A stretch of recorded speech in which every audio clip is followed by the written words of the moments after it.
Assalamualaikum warahmatullahi wabarakatuh.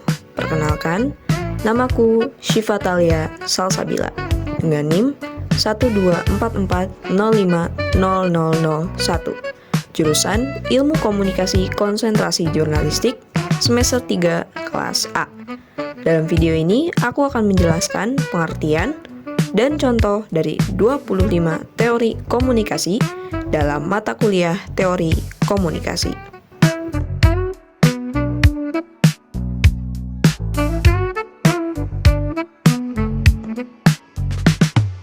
Yang pertama itu ada teori interaksi simbolik atau Symbolic Interaction Theory. Teori ini menjelaskan bahwa makna sosial dibentuk melalui proses interaksi manusia menggunakan simbol-simbol, terutama bahasa, yang dimaknai secara subjektif. Contohnya, makna senyum bagi Indonesia dipahami sebagai keramahan karena disepakati dalam interaksi sosial. Yang kedua, ada teori penetrasi sosial atau Social Penetration Theory, di mana hubungan interpersonal berkembang secara bertahap dari komunikasi dangkal menuju komunikasi intim melalui keterbukaan diri. Contohnya, percakapan teman baru yang awalnya formal berkembang menjadi diskusi personal. Yang ketiga adalah teori pertukaran sosial atau Social Exchange Theory, di mana individu mempertimbangkan keuntungan dan kerugian dalam mempertahankan suatu hubungan sosial. Contohnya, seseorang memilih berteman dengan orang yang memberi dukungan emosional daripada sebaliknya. Yang keempat, ada teori jarum hipodermik atau Hypodermic Needle Theory. Pengertiannya adalah media massa dianggap memiliki pengaruh langsung, kuat, dan seragam terhadap audiens. Contoh, masyarakat langsung percaya terhadap propaganda yang disiarkan di media. Yang kelima adalah teori kegunaan dan kepuasan atau Uses and Gratification Theory, di mana audiens di sini bersifat aktif dalam memilih media, tentu untuk memenuhi kebutuhan psikologis dan sosial. Contohnya adalah manusia menggunakan YouTube untuk belajar mandiri. Yang keenam, ada teori penetapan agenda atau agenda setting theory, di mana media memengaruhi isu apa yang dianggap penting oleh publik melalui intensitas pemberitaan. Contohnya, isu kenaikan harga menjadi perhatian publik karena sering diberitakan. Yang ketujuh adalah teori kultivasi atau cultivation theory, di mana paparan media yang jangka panjang membentuk persepsi realitas sosial audiens. Contohnya, penonton televisi menganggap dunia berbahaya karena sering melihat tayangan kriminal. Yang keempat, ada teori medium atau technological determinism, di mana bentuk media memengaruhi pola pikir, struktur sosial, dan budaya masyarakat. Contohnya, media sosial mengubah cara komunikasi menjadi instan dan visual. Yang kesembilan, ada teori spiral keheningan atau Spiral of Silence Theory. Di sini, individu cenderung menahan opini jika merasa pendapatnya itu bertentangan dengan mayoritas. Contohnya, seseorang memilih diam dalam sebuah diskusi publik karena takut dikucilkan.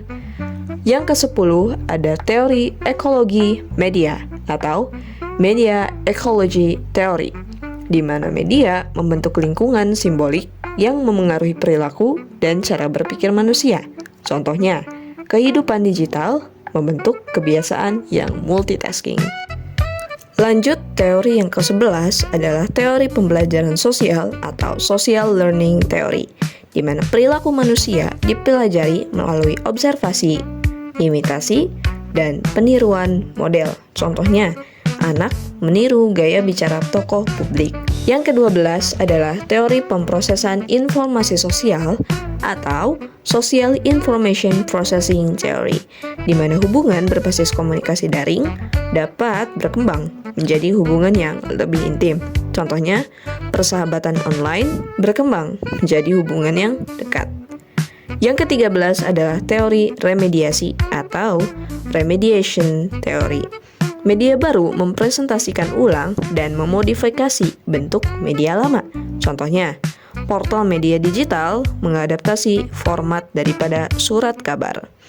Yang ke-14 adalah teori konvergensi media atau media convergence theory, di mana penggabungan berbagai teknologi, media, dan konten dalam satu platform. Contohnya, smartphone mengintegrasikan fungsi komunikasi dan juga hiburan. Yang ke-15 adalah teori budaya partisipatif atau participatory culture theory, di mana audiens tidak hanya mengonsumsi, tapi juga dapat memproduksi dan mendistribusikan suatu konten. Contohnya, pengguna media sosial bisa membuat konten untuk ulasan produk.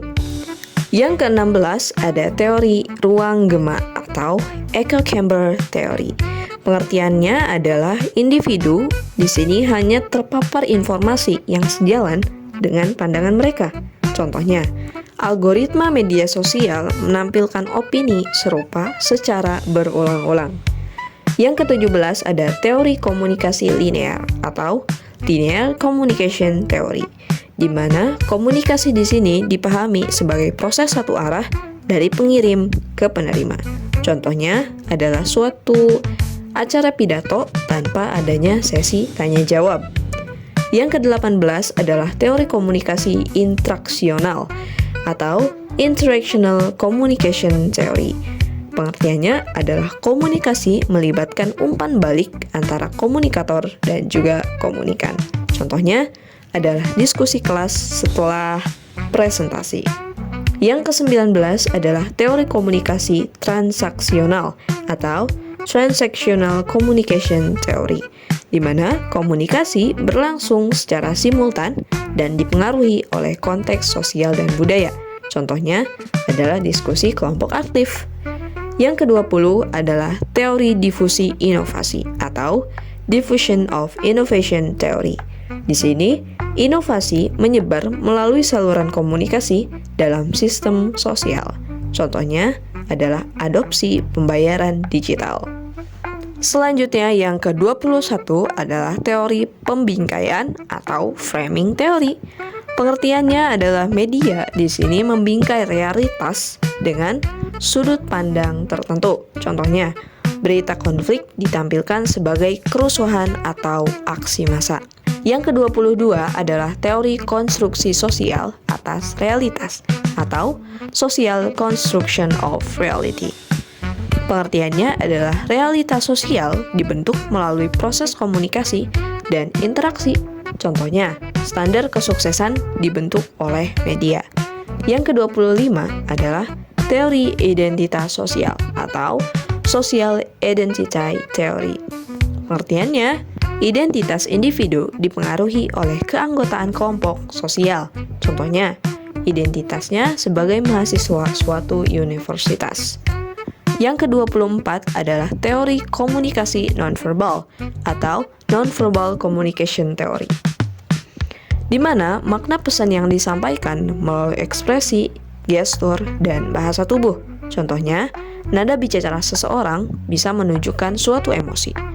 Yang terakhir ada teori dramaturgi atau dramaturgical theory, di mana interaksi sosial dianalogikan sebagai pertunjukan panggung. Contohnya, sikap formal di ruang publik dan santai di ruang privat. Itu dia penjelasan dari aku. Terima kasih, sampai jumpa. Wassalamualaikum warahmatullahi wabarakatuh.